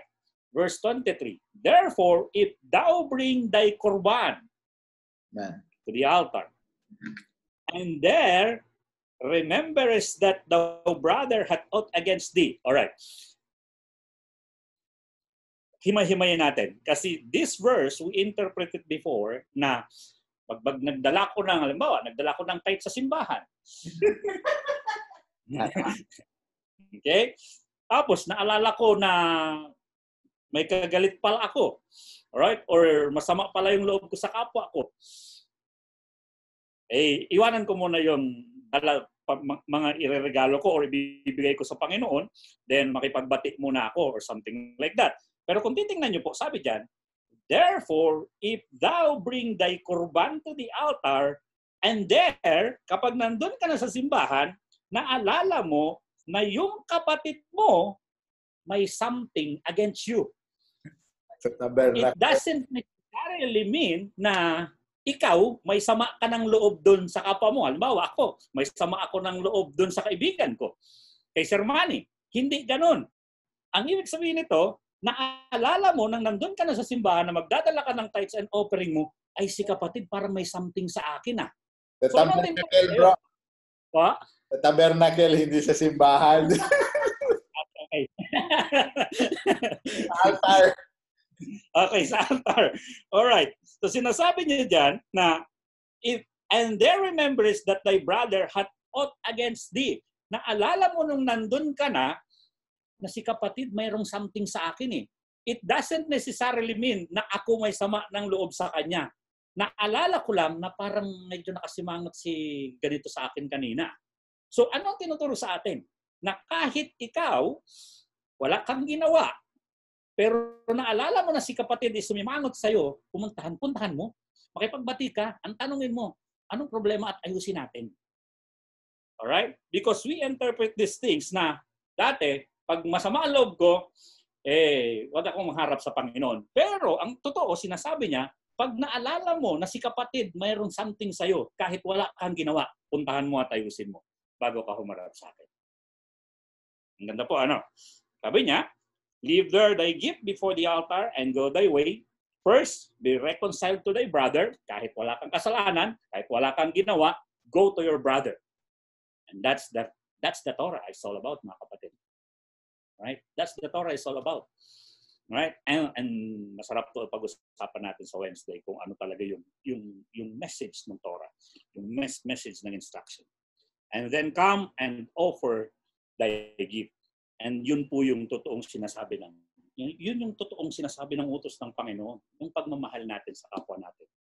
Kaya kung meron kayong mga kasamaan ng loob, or kung meron someone na alam nyo na merong something sa inyo, ay puntahan nyo lang. Yan, ayusin natin. Alright? Makita sa buhay natin yung totoong ilaw. Kung paano sinasabi ng Panginoon na let your light so shine. Alalahanin niyo sa verse 16, yan po yung sinabi niya. Let your light so shine. So kahit wala kang ginawa, pero alam mo na si kapatid meron something, puntahan natin at ayusin natin. Alright? So, yan po yung isa sa mga part na sinabi ng Panginoong Yahushua. Before you bring your korban, then makapag-reconcile ka muna kay kapatid. Alright, what else? Ano pang pwede nating matutunan? Alright, isa sa mga, I believe, mga word, kasi nag-aaral tayo ngayon ng mga words, mga meanings. Okay? Isa sa mga word na gusto ko rin pong makita ngayong gabi is yung word na repentance. Alright? Here, pag nagsimula kayo sa Matthew, kasi makukuha yung mga meaning dyan pagdating sa concordance, is Greek na po. And ang word na repentance sa Greek is metanoia. Right? Pag hinanap niyo po yung word sa Greek na repentance, ang ibig sabihin niyan is metanoia. At ano ang ibig sabihin ng metanoia? Is to change mind. Yan po yung naitanim sa atin. To change your mind. That's called repentance. Alright? Pero pag inaral niyo po yung Hebrew, ang ibig pong sabihin ng repent is return, which is, ang word po na ginamit dyan is shuva. Alright? Tishuva. Makikita niyo po yan sa, I believe, sa Hosea. Hosea chapter 14. Alright? Hosea chapter 14 verse 1. Tingnan niyo po yung sinasabi dyan. Hosea chapter 14 verse 1. Hosea, Joel, Amos. Hosea chapter 14, sabi po dyan, O Yisrael, return unto Yahuwah thy Elohim, for thou hast fallen by thine iniquity. Take with you words and turn to Yahuwah, say unto him, take away all iniquity and receive us graciously, so will we render the calves of our lips. So yung word na return po sa verse 1 is shuva or shuv. Okay? So yung teshuva is from the root word shuv. Ang ibig sabihin po niyan is to return. To return to where? To return to the source. To return to the original. To return to the old paths. Alright. Kasi pag nag-Hellenize na po, pag nag-Greek na po yan, ang ibig sabihin ng repent sa Greek is change mind or metanoia. Okay? Pag change mo yung mind mo from here and you change it here, it doesn't mean that is the right thing. You just change your mind from Catholic to Baptist to Mormons to something. So from here to here, you change your mind, thinking that is the truth. But if you go back to the original, return is shoba, which is teshuva, which means return to the source, return to the original. That is repentance, right? Return to the original, return to the source, which is Yahuwah. Hindi po metanoia. Kasi metanoia, kung saan-saan lang tayo dadalhin niya. Alright. Magkita-kita po tayo by Wednesday again. And yun nga, napadaanan ni Preacher kanina yung pag-aaralan natin sa haptara natin sa Isaiah chapter 43. And padaanan ko lang ng konti, pahapyaw lang. And pag-uusapan natin yung buong detalye by next meeting sa Wednesday. Isaiah chapter 43.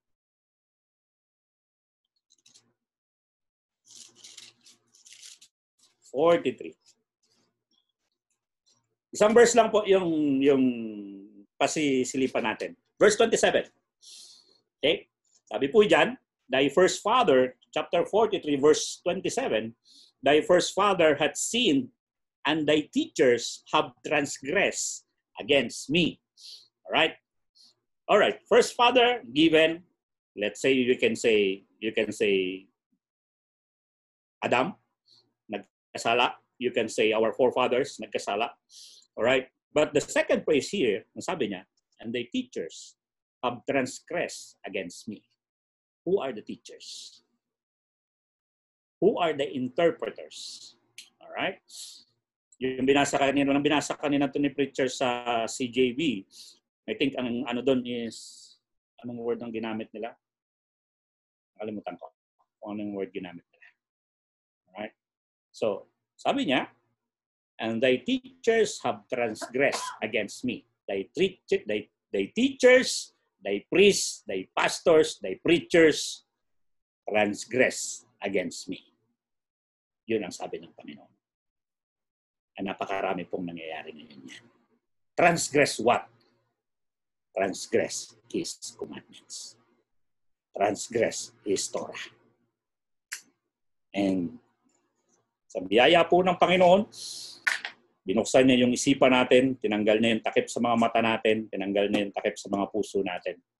And here we are. Tulungan tayo ng Panginoon na mas lalo pa pumbuksan. Ipakita niya sa atin, learn those things out of thy Torah. Hindi tayo maging katulad nito.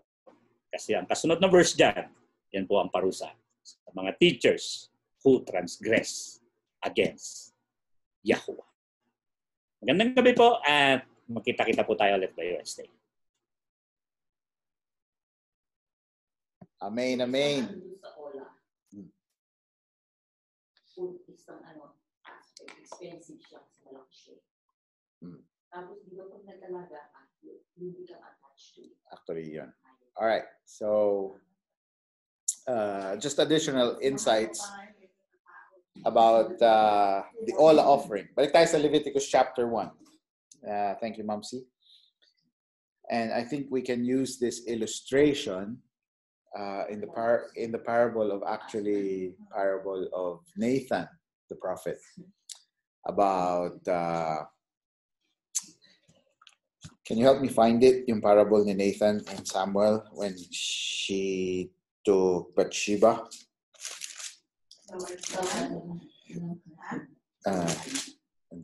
Thou art the man. Anyway, so if you can give me the chapter for that. The point here, babalik tayo dun sa Leviticus 1 about the Ola offering. Okay, Ola offering. You remember ano yung Ola? Let me just put this back on. All right, Leviticus 1, the Ola offering. It's okay. Apo. Sorry.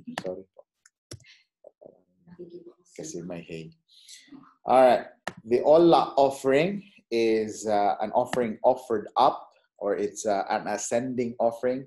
I think that's what the word used in the Sefer.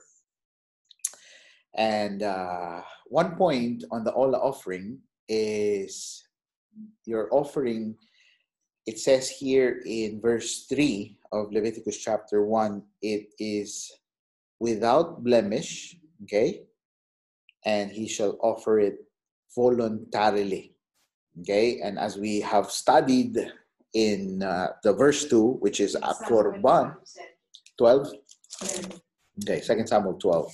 So, as I was saying, na an Ola offering should be the best of your flock. Now, the best means something na inalagaan mo. You took full effort in, kasi nga, kumbaga, yun yung favorite mo dapat eh. Yun yung ibibigay mo. And yung napamahal na sa'yo. And the first Ola offering was Isaac. Okay, the first Ola offering was Isaac. Now, in 2 Samuel chapter 12, in 2 Samuel chapter 12, we can see the parable of Nathan, the prophet, to King David, na kung saan ito yung kinuha niya si Bathsheba at nabuntis niya at pinapatay niya si Uriah. Let me just read the chapter quickly. In verse 1, it says here, And Yahweh sent Nathan unto David, and he came unto him and said unto him, There were 2 men in one city, the one rich and the other poor. The rich man had exceeding many flocks and herds. So basically, itong rich man, baka nga hindi siya attached dun sa mga hayop niya. Bakit? Mayaman siya. May mga tagapag-alaga siya. And it says here, But the poor man had nothing save one little ewe lamb, which he had bought and nourished up, and it grew up together with him, and with his children it did eat of his own meat, and drank of his own cup, and lay in his bosom, and was unto him as a daughter. All right? Now, think about this. Si Abraham, ang hiningi ng Panginoon. Si Isaac, his only begotten son. All right? Yun yung talagang seed niya from the legitimate woman. And ito, sinasabi dito, itong hayop na to was like a daughter to this man. Sabi po dito, And there came a traveler unto the rich man, and he spared to take of his own flock and of his own herd to dress for the wayfaring man that was come unto him, but took the poor man's lamb and dressed it for the man that was come to him. Anong ginawa niya? Yung rich man, kinuha niya tong lamb ni mahirap, yung anak ng mahirap, kaisa-isang lamb ng mahirap, na ang turing niya hindi pangkain, ang turing niya anak niya. Diba? Ganun ang mga tao ngayon. Feeling nila yung mga aso, anak nila. Pero ito, yung lamb, yung anak niya. So, sabi dito in verse 5, And David's anger was greatly kindled against the man. And it's a great parable. And he said to Nathan, As Yahweh liveth, the man that hath done this thing shall surely die. And he shall restore the lamb fourfold, because he did this thing, and because he had no pity. And Nathan said to David, Thou art the man. Thus saith Yahweh, Elohim of Yasharel, I anointed thee king over Yasharel, and I delivered thee out of the hand of Saul, and I gave thee thy master's house and thy master's wives into thy bosom, and gave thee the house of Yasharel and of Yehuda, and if that had been too little, I would moreover have given unto thee such and such things. So I hope we know the story that that David took Bathsheba, and he had Uriah killed. And makikita mo yung illustration ng Panginoon about that. I'm just using this illustration because of that poor man na inalagaan niya yung lamb and somebody gave it away or gave it to his visitor. And what I'm trying to point here is the Ola offering is something that has been attached to you, that has something that has value in your life, na it's the best for you, na willing kang ibigay sa Panginoon. And as I said earlier, a lot of times, yung tira-tira ang binibigay natin sa Panginoon. Yung tira-tirang lukot-lukot na pera. Kasi sinasabi naman natin, mapupunta, pareho lang naman ang value yan. Pero bakit yung the best hindi natin maibigay? The best of our time. Because there are things in life that we cannot let go of. Ibig sabihin, hindi pa tayo ganun ka lapit sa Panginoon. Can I say that? Hindi pa tayo ready magbigay talaga ng ating the best para sa Panginoon. And I hope kung paano inalagaan itong poor man. Because as you can see here, David wanted to recompense. Pero it was a parable. And it actually happened to his life kasi siya mismo ang nagbigay ng parusa sa kanyang sarili. But let's look at ourselves and see. Minsan kasi ganito tayo kay David. Gusto natin yung iba ang magbigay, yung iba, yung kayamanan ng iba ang mapakinabangan, pero yung sa atin, medyo, pa tayo, boksingero pa tayo. Alala ko nung dati sa preaching. Dapat karatista ka daw. Hindi ka boksingero. Pag boksingero ka, dapat marunong kang tumanggap ng tumanggap. Mali. Anyway. The point here is, let's learn to give the things, the best to Yahweh. Yung mga bagay na alagaan natin para sa Panginoon. I-prepare natin para sa Panginoon. Hindi yung basta-basta na lang na dapat pinaplano natin. It actually pertains to the Moedim as well. Dapat yung Passover, pinaghahandaan natin yan. Dapat yung Feast of Tabernacles, pinaghahandaan natin yan. And all the Moedim, dapat ready tayo. Hindi yung last minute. Ay, wala tayong ganito. Ay, wala tayong ganito. Dapat ngayon pa lang. We're preparing ourselves in what we will do in the next appointed time.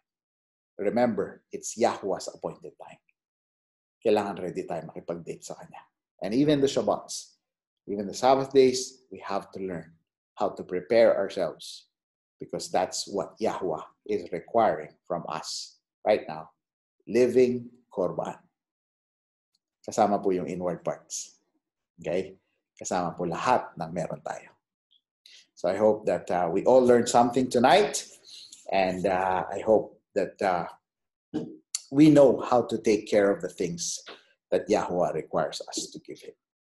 Okay? And kasama po ang buhay natin doon. Alright, so I hope we learned something tonight. And let's go to Yahuwah in prayer. Brother Gary, can you please close us in a word of prayer?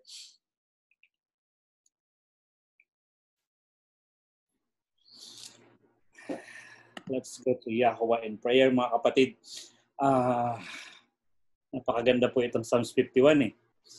Let's go here and let's pray this prayer. This is the prayer of David. Nung nagkasala po siya. May pinag-uusapan nating lamb o yung korban na inalagaan. Dapat ang namatay. I'll just read this, then we'll go to prayer. Have mercy upon me, O Yahuwah. Psalms 51. According to thy loving kindness, according unto thy multitude of thy tender mercies, blot out my transgressions. Wash me thoroughly from mine iniquity. And let this be our prayer, and cleanse us from our sins. For we acknowledge our transgressions, and our sin is even before us. Against thee only have we sinned, and done this evil in thy sight, that thou mightest be justified when thou speakest, and be clear when thou judgest.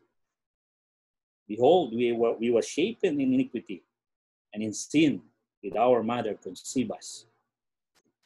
Behold, thou desirest truth in our inward parts, and in the hidden part thou shalt make us to know wisdom. Purge us with hyssop, and I shall be clean. Wash us, and we shall be whiter than snow. Make us to hear joy and gladness, that the bones which thou hast broken may rejoice. Hide thy face from our sins, and blot out all our iniquities. Create on us a clean heart, O Yahuwah, and renew a right spirit within us. Cast us not away from thy presence, and take not thy Holy Spirit from us.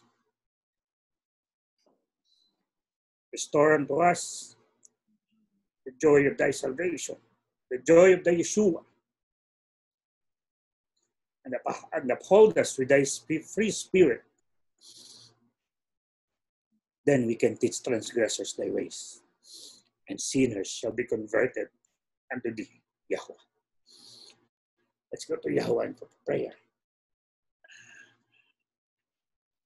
Father Yahuwah in heaven, hallowed be thy name. Thy kingdom come, thy will be done, on earth as it is in heaven. Father Yahuwah, thank you for your mercy. Salamat po sa awa na binigay niyo sa amin, sa pagmamahal na binigay niyo sa amin. Dapat kami papunta sa kamatayan. Dapat po kami papunta sa kaparusahan ninyo, Panginoon. Salamat sa inyong pagmamahal. Salamat sa inyong habag sa bawat isa. Nakikinig ngayon at natututo po, tinuturuan nyo ng inyong salita. Kung paano po bumalik sa inyo. Paano kayo makasama muli. Wala po kayong ibang nais, kundi kami makasama ninyo sa inyong paraiso, Panginoon. Sa inyong Jerusalem. The moment that we transgress your Torah, your commandments from our forefathers. Hanggang sa ngayon, marami kami mga kapatid, mga kaibigan, mga kamag-anak. Hanggang sa ngayon, nilalabag pa rin ang inyong utos. I pray, Father, for them. I pray, you open our eyes. Please, Father, have mercy on them. Tulungan po kami, Panginoon, na maging ilaw ng mundong ito. Makita sa buhay namin. Bago kami humarap sa inyo, bago namin dalhin yung aming mga sarili, holy, blameless, spotless, maipakita namin ang pagmamahal na tinuro nyo sa amin, maipakita namin sa kapwa namin, Panginoon. Nandiyan po ang laman ng inyong utos. Paano kayo mahalin? Paano mahalin ang aming kapwa? Salamat, Panginoon. Salamat sa inyong awa. Salamat sa inyong biyaya. Salamat sa inyong regalo sa amin. Salamat sa inyong pagmamahal. Patuloy niyo po kami turuan, Panginoon, ng inyong salita. Patuloy niyo pong itaunawa sa amin. Napakalayo pa po ng aming pag-aaralan. Sa Leviticus pa lang po kami. Napakahaba pa. Na kung titingnan po namin, yung buong buhay namin kulang para matutunan ng inyong salita, matutunan ang inyong language, matutunan ang Hebrew. But I pray, Father, tulungan niyo po kami. And this is our desire, Panginoon, na makaharap kami sa inyo na malinis at kaaya-aya po sa inyong harapan. Salamat, Panginoon. Salamat sa pagbukas ng aming isipan. Salamat sa eklesiya na meron kami. Salamat sa aming preacher na nagtuturo po ng inyong salita. I pray, Father, lahat ng mga tinuturo niyo po sa amin, may apply namin, may pakita namin sa aming kapwa. Patawad sa lahat ng pagkukulang namin sa inyo. Ito po ang aking dalangin sa inyong dakilang pangalan, Yahuwah, sa aming tagapagligtas, sa inyong bugtong na anak, si Yahushua Mashiach. Amen and amen. Gandang gabi po. And God bless you. Gandang gabi po sa inyong lahat. And we'll see you on Wednesday. We still got a lot to learn. Beautiful. Shalom. Yes. Shalom. And good night, everyone. Sleep tight. I hope you learned something tonight because I did. Yahuwah bless you all. Bye-bye. Night po.